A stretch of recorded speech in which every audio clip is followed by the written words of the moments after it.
Hi, everybody. Um, I'm Lilia. I want to talk to you about finding out that I'm trans and a little bit about coming out too. Um, I've never done a video in this form before. I've only done it for uni and not like a commentary video. It was like a research project thing, but I don't know. You can see me play some Stardew Valley in the background because I'm scared of cameras, but I hope you have a good time. I want to tell you a little bit about my life and how I found out what I know today. I used to be a crybaby as a small kid.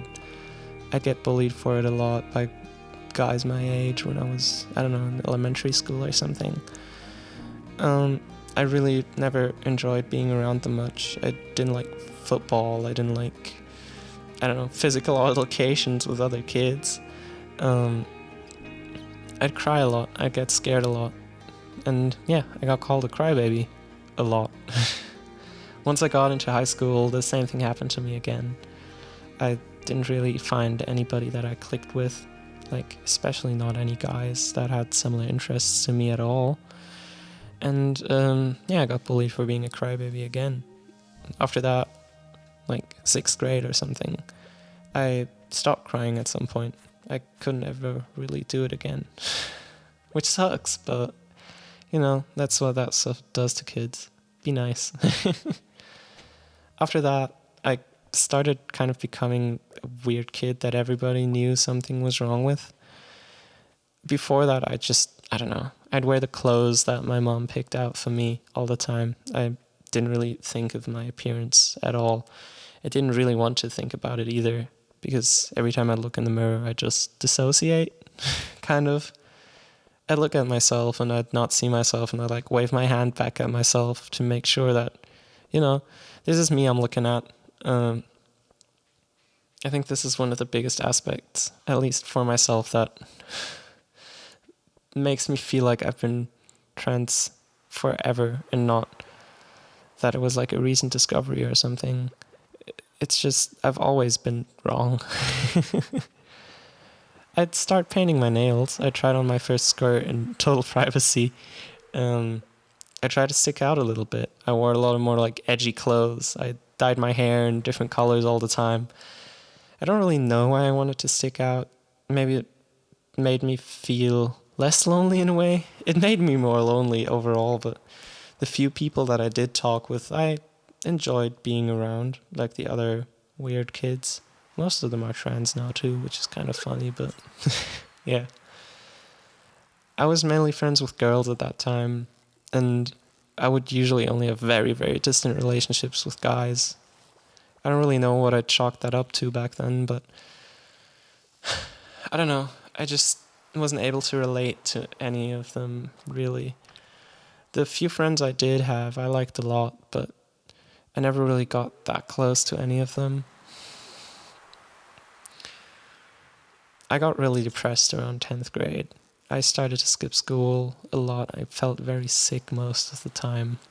When I did meet people, it would be like school friends that I didn't really know that well particularly, but they'd be the ones that kind of accepted me, so I'll just hang out with them. Most of the time we honestly just got blackout drunk, especially during summer break. Sorry, Mom, if you're hearing this, but yeah. To parties and stuff, I'd start to wear more feminine outfits sometimes. Back then, that was like a plaid skirt or like the Amazon skater skirt and fishnets and like really horrible like thigh highs.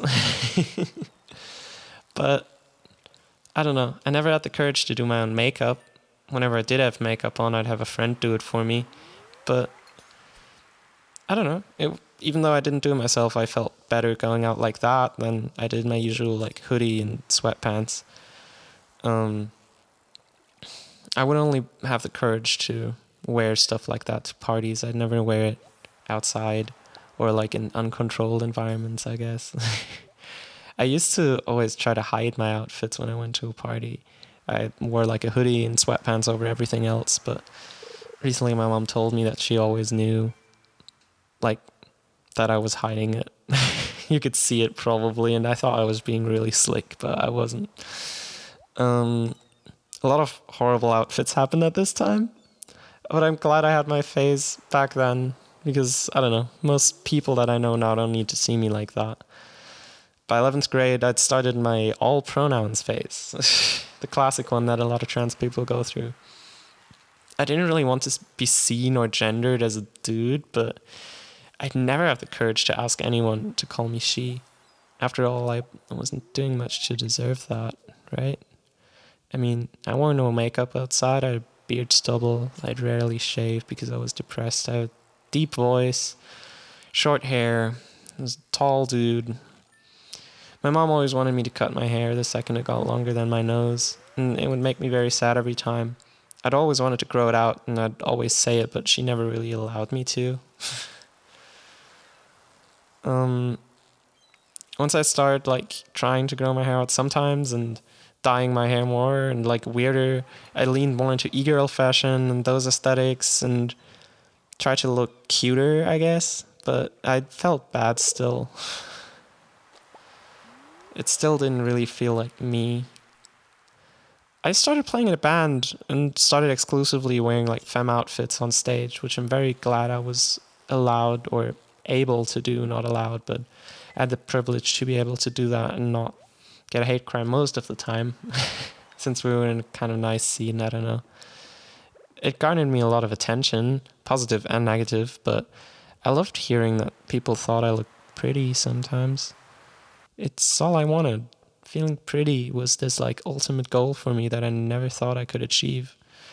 I look in the mirror and, as I said before, I dissociate and wave at myself, and never in my life I thought I could be pretty.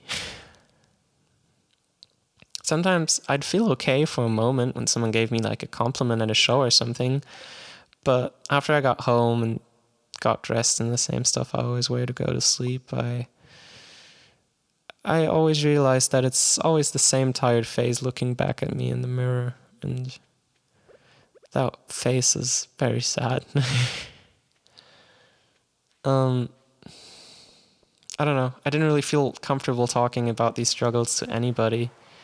I would always start kicking people out of my life when somebody got too close, and I'd never talk to my feelings to anybody, not my friends, not my family, anyone.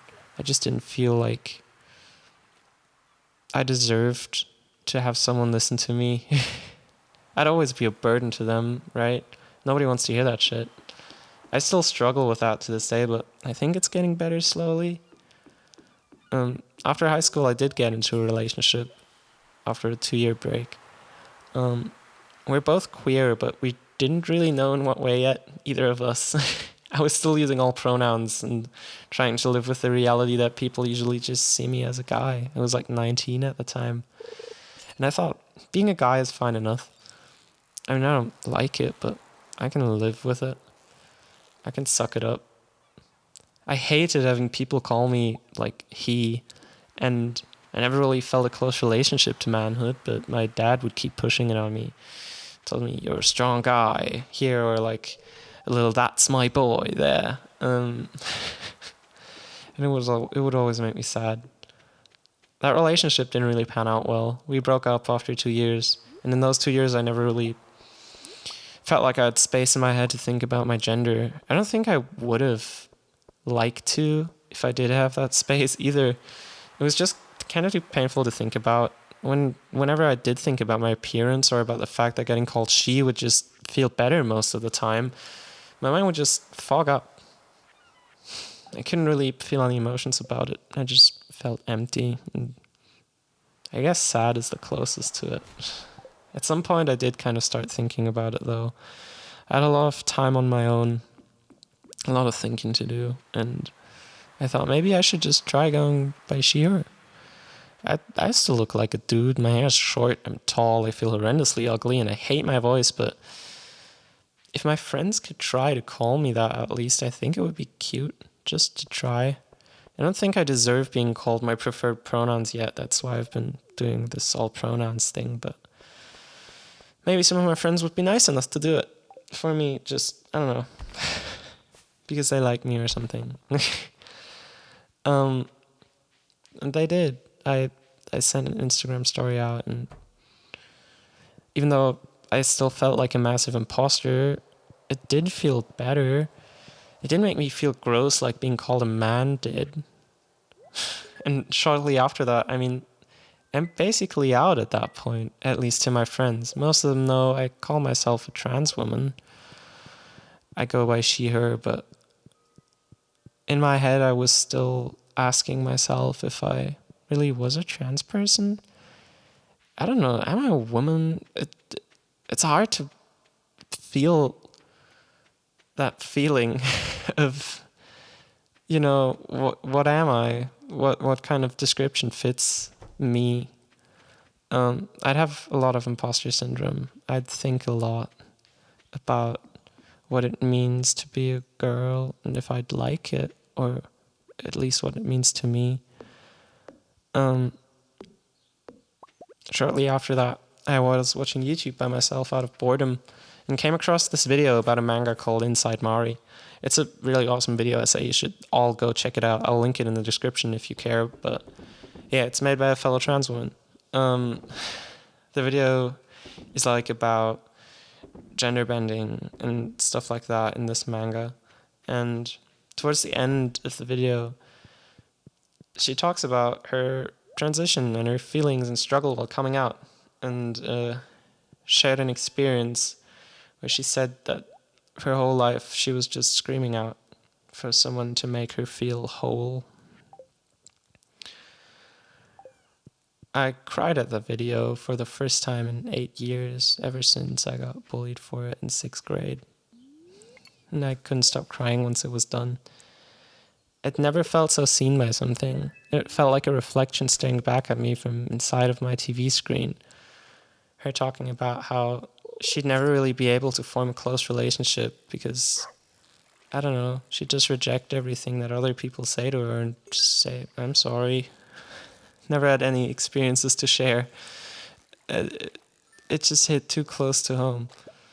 I had a few breakdowns, and after that I talked to some more of my friends and came out to even more of them. I tried to start HRT as soon as I could because I realized that this pain will never go away by itself. And even if I don't think I'm a real woman, whatever the fuck that even means, I know I'm in pain, and I know that there's a way to maybe make that go away, at least a little bit. She also talks about this in her video. It's advice her therapist gave her. And it hit so close to home to me.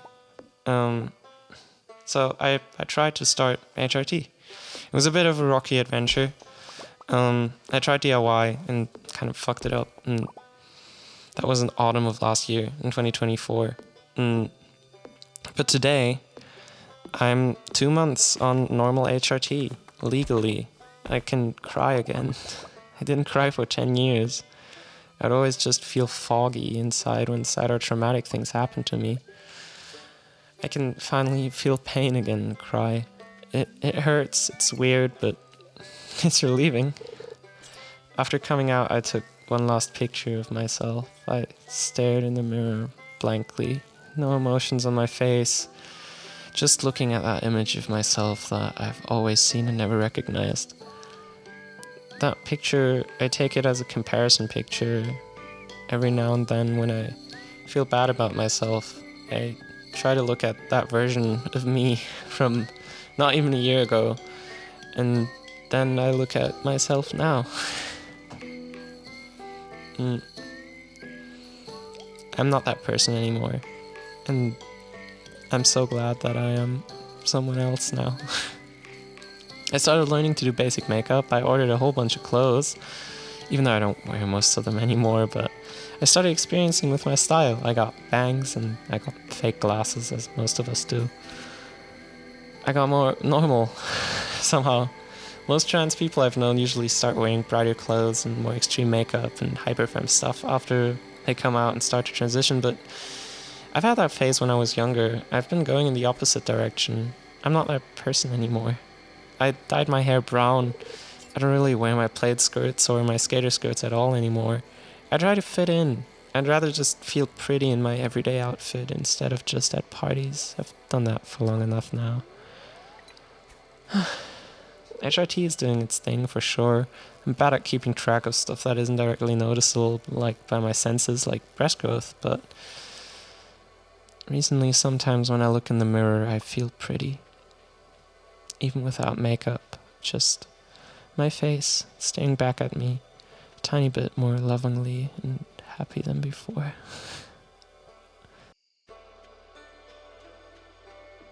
Thanks to all the trans creators and people out there that made me notice that being trans exists. Without the internet, I would have been stuck in this shell forever. I hope you could find something in my story that maybe relates to you in a way. If not, that's okay too. Thank you for listening. Take care of yourself, listen to yourself, and I hope you can learn to love yourself. Thank you.